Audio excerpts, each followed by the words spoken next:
Well, we're all dressed up for plow day and got nowhere to go thanks to the wonderful weather this weekend.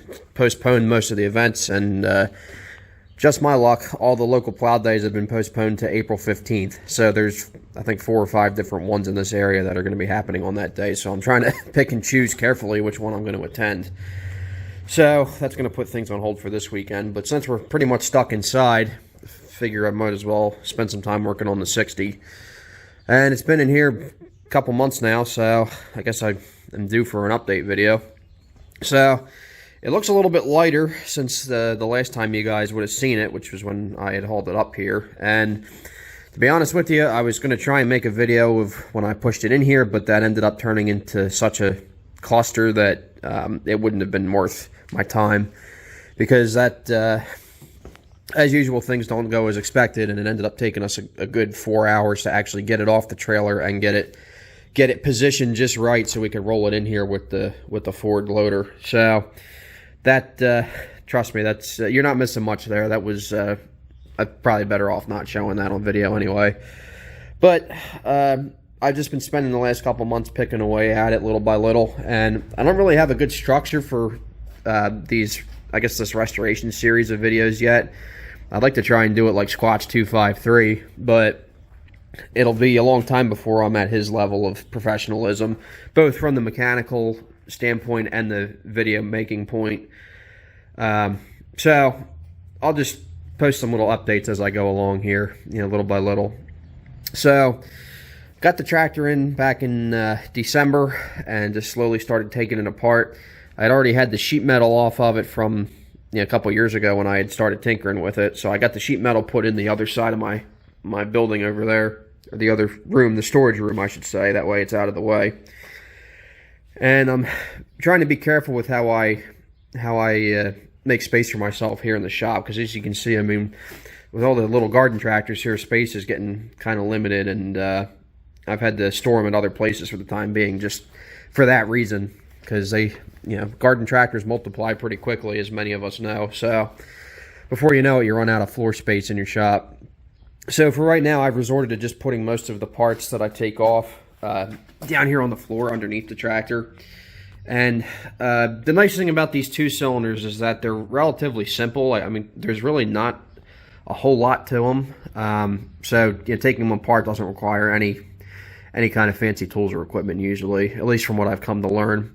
And I've been consulting with a lot of experts, I should say, some fellow collectors from the area, get some insight as I go. So I said it before, my initial plan was, as far as the teardown goes, was to start at the front and kind of work my way back. So that's pretty much exactly what I did. I started by dropping the front axle, which I have on the floor over here. And this is not the original axle for this tractor. This is a high clearance wide front axle designed to fit with 42-inch rear tires. And it's not exactly common. The main difference, I guess I should say, the thing that separates this from the traditional round tube wide front axle is the height of the knees.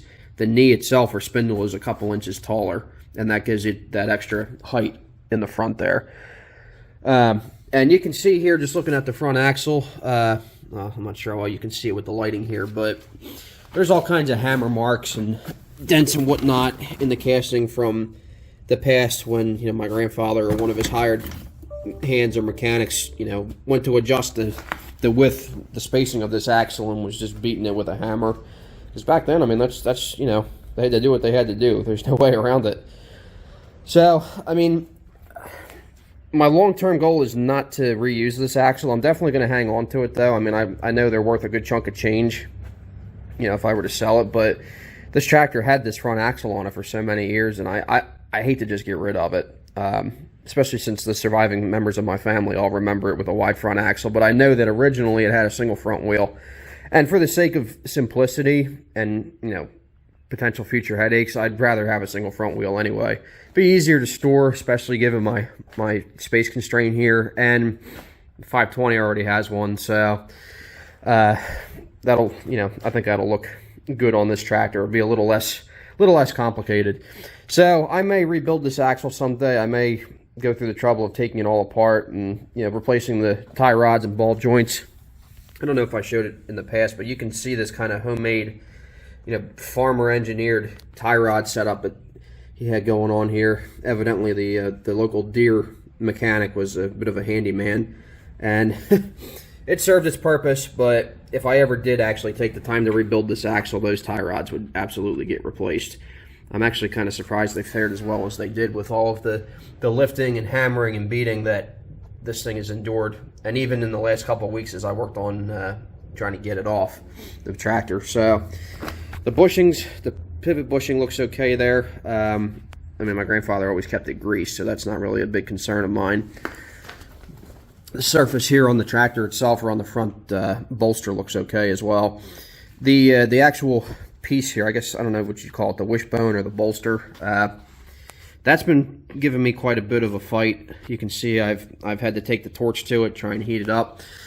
So that bolster piece attaches with 2 bolts and then alignment dowels on both sides. And you take a piece of equipment that's sat outside its whole life and collected moisture, and you've got 2 dowels that are pretty much welded in there at this point. So I've tried heating them up, I've tried punching them out, and I've tried prying or popping the whole thing off with a decent sized pry bar. I have to do a little more research and see what the best way to remove that would be without doing any major damage. But I'm learning as I go. I'm not a stranger to 2 cylinders by any means, but as far as working on them, that's kind of where I lack the knowledge. So I'm just trying to learn as best as I can, see what method is best to disassemble everything as I go. So I got the front axle off, like I said, and before I went to pull the radiator, I found about, like no joke, a solid 2 or 3 inches worth of crud under here, below the power steering valve, just kind of down in this valley here. I mean, there was no joke. There was dirt and mud caked in there about this high, and it was rock solid. So I spent the better part of an afternoon actually chipping and chiseling and scraping it all out and getting it all cleaned up. So that I mean, that's not a, behind the power steering valve and behind the grill is not an area that you typically get into to service these tractors. So I mean, I can understand why there would be 70 years worth of accumulation in there, but I got it all cleaned out, and I removed the radiator as well. After I pulled the power steering pump, or power steering valve, I should say, I had to use my chain hoist to get it out, because that sucker is not light by any means. I did end up having to cut one of the hoses, or not even cut. I actually just twisted this hose to get it off. It was in such bad shape. But that's, you can't do a restoration without replacing all the proper hoses anyway. I got the radiator out, and as I suspected, it's full of rust. I mean, that's to be expected at this point. At some point, I'll send this out to a radiator shop to get recored and professionally rebuilt. The core is not great, as you can see, but I wouldn't really expect much different considering the age of the tractor. But it actually came out surprisingly easy. I helped put a radiator in a 620 for a friend of mine that he was restoring, and I know that was without a hoist, that was a bear. So I was a little bit nervous about this, getting this one out here, but with an engine hoist, it certainly makes things easier. I'm not sure if you can see down at the bottom here, but there's a good bit of rust accumulation in there, and you'll have that after many years of running mostly water in these cooling systems. And if you look down below, or actually if you look in the top of the block here, the water jacket, you can see how much rust accumulation there really is.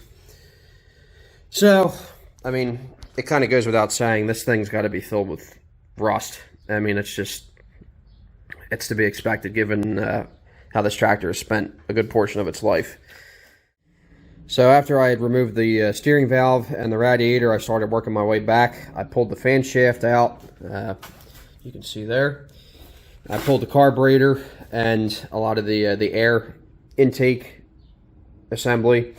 And these tractors use an oil bath air filter, which is kind of a thing of the past now, but pretty cool to see how these things work. And you can see how much sludge was left in there. I got a when I pulled the cap off the bottom of the canister, it was still filled with the old Havoline green lube, which is the oil that my grandfather used years ago. It was a green colored oil, and from what my uncle tells me, they used to run that in the engines and the hydraulics of these 2 cylinders on the farm. So I guess, I don't know if it was just because it was a cheap oil or what, but it was kind of neat to see the canister still filled with that oil from many, many years ago. And for the record, it had a very, very putrid smell. But I just thought that was kind of neat. And I drained that out. There's a good bit of sludge in there. You can't really see it here even with the light, but that's all going to have to be disassembled and thoroughly cleaned. The interesting thing about that green lube oil is that, from what I was reading, is it was actually an asphalt-based oil rather than a paraffin-based oil. So typically it would leave a fine layer of tar on the inside of everything in your engine. So if you look here, I mean, it's not carbon in the traditional sense, from a gasoline engine. I'm guessing it's probably, carbon or tar buildup from the asphalt-based oil. And you can even see it here in the carburetor. That's pretty bad. I know this carb's been rebuilt once or twice over its lifetime, but I'm going to send that out to a professional and get it rebuilt. He's actually currently redoing the carburetor from the 520 for me, since one of the jets were clogged and I couldn't get it to run quite right. It only wanted to run on 1 cylinder. So I'll get that sent out and done professionally, because historically carburetors and I just don't get along very well. Once I got the carburetor and the intake piping off, I went to remove the intake manifold, and that surprisingly was not as hard as I thought it would be, thanks to the advice of a friend of mine. So I took a little road trip a couple weeks ago to pick up a new old stock intake manifold here, intake and exhaust manifold, and he gave me some advice for pulling the old manifold off, because the manifold is held on with bolts rather than studs. Basically, if you have, like in the case of this tractor where the bolt heads were rusted in, it had all kind of welded itself together. He told me that you could cut the heads of the bolts off and then just pry up on the manifold with a pry bar, and it should pop off.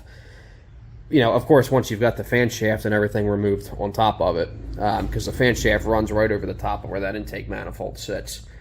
So I cut the bolt heads off, popped it off with the pry bar, and it came right off. I was actually very surprised. And I wasn't worried about damaging it, because this intake and exhaust manifold are beyond saving. You can see here where it froze and broke apart some years ago just from holding water. That's to be expected. And for the last several years of this tractor's service life, it didn't even have an exhaust pipe on it. So the exhaust manifold was open to the elements like that all the time. And that's typically not ideal when a tractor's going to sit. You'll see I broke 2 of the carburetor mounting bolts off there. Honestly, those are 2 of the only bolts I've broken so far, and I'm kind of impressed.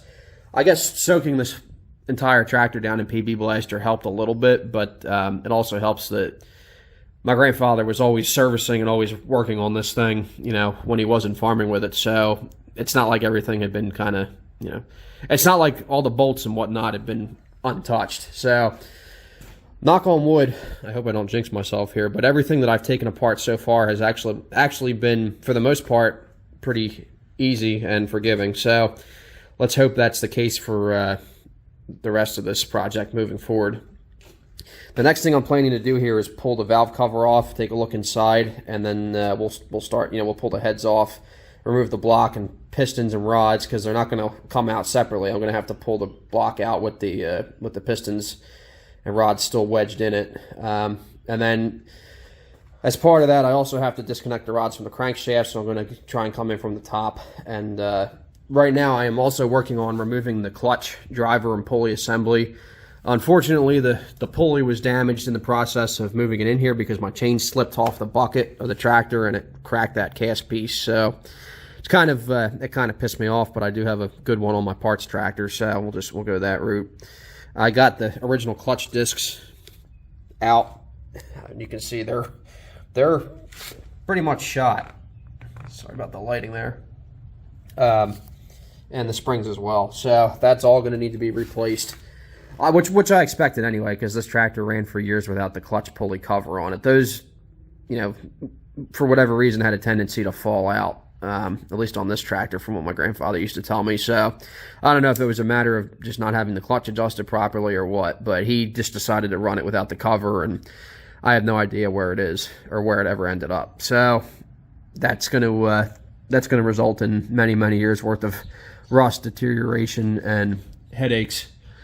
So I'm going to be making a small gear puller here to get this clutch driver off, and then once I pull that, you can see I pulled the clutch operating fork and all the clutch linkage out. That actually came out fairly easy.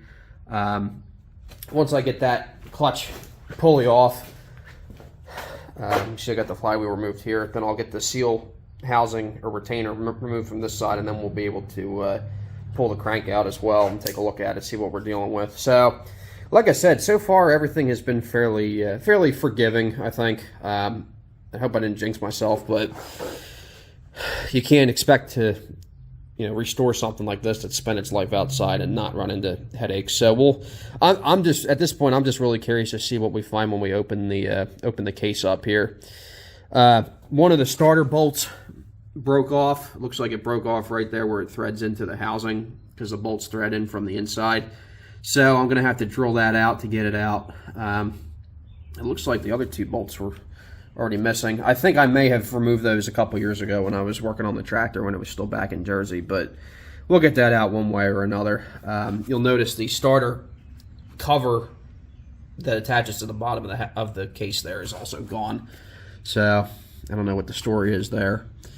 The brake drums I had to remove a couple years ago when I started working on it, just because they were all stuck. So I needed to take them off to get the tractor to roll. The governor housing has also got to come off yet. I've got the linkage and everything disconnected, obviously, but you can see how badly rusted everything is here. So I think for that, my best bet's going to be to just rob what I have off of my parts tractor. I also got the footrest removed. That was actually pretty straightforward. I did break one of the bolts off, or bolt heads off, I should say, on top of the case there. So I got to weld a nut to it, try and back it out, or just drill it out. I don't think that'll be too difficult, but we'll see. And then I still got to tear the rear half of the tractor apart, of course. The power control valve has to come out. The PTO case has to come apart. The rock shaft housing's got to come apart. And I need to get rid of this god-awful drawbar here. I'm not going to get rid of it because of what it is and because of the story behind it, but it's definitely seen better days. And if you're doing a quality restoration, you can't leave stuff like this intact. So it'll tell a good story, but I think this is something I'm just going to have to sit on the shelf and look at. So you can see it's been broken, welded, and broken again in multiple spots. And the reason, I've said it in the past, but the reason for this bracing added to the drawbar here was because they would always, when they were pulling wagons with the tomato bins, they would always break the pivot pin for the drawbar. So this was, somehow this was supposed to give it more stability, keep it from, I guess, flexing or trying to pivot or pull too hard. So, like I said, it looks kind of neat. It kind of tells a story, but it's not something I'm going to keep on the tractor. It's just not, it would drive me crazy if I'm trying to make something look like new again. So that's a story with that. Let me just open the, I'll pull this towel out of the way. You can see we're in for a bit of a headache here. All the shifter forks have rusted to the rails. And basically everywhere you look inside that case is more or less rust. I think it'll all clean out, it'll all flush out, but it's not going to be easy by any means. I mean, that just does not look very promising there. So we'll see what see what I find when I tear it all apart. So pretty soon we'll be getting into the nitty-gritty here. So just wanted to give you guys a quick update. Nothing special, but I figured I would show it to you now before I start really getting into the engine and the rear. So we're making progress, and I'll keep you guys in the loop.